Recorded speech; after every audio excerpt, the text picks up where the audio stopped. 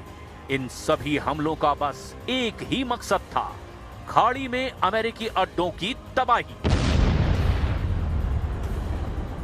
Qatar में अल उदेद base, middle east में America का सबसे बड़ा मिलिट्री बेस। ईरान ने यहां बार बार हमले किए। धमाकों की आवाज से दोहा गूंज रहा है। कतर की एयर डिफेंस ने सैकड़ों ड्रोन और मिसाइलों को इंटरसेप्ट किया है।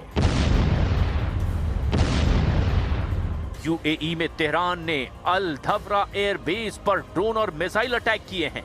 सैटेलाइट कम्युनिकेशन और रडार सिस्टम को निशाना बनाया। अबू धाबी और दुबई में भी कई धमाके हुए। कुवैत में अली अल सलेम एयरबेस पर और कैंप आरिफ जान पर बड़े बड़े हमले हुए। कुवैत ने 178 मिसाइल और 384 ड्रोन को इंटरसेप्ट करने का दावा किया। बहरीन में यूएस 5th फ्लीट हेडक्वार्टर पर अटैक हुए। ऑयल रिफाइनरी और पानी के प्लांट को भी निशाना बनाया गया। चारों तरफ धुआं उठता हुआ दिखाई दिया। इराक के एरबिल में यूएस बेस पर ड्रोन स्ट्राइक हुई। कुर्दिस्तान इलाके में भी हमले हुए।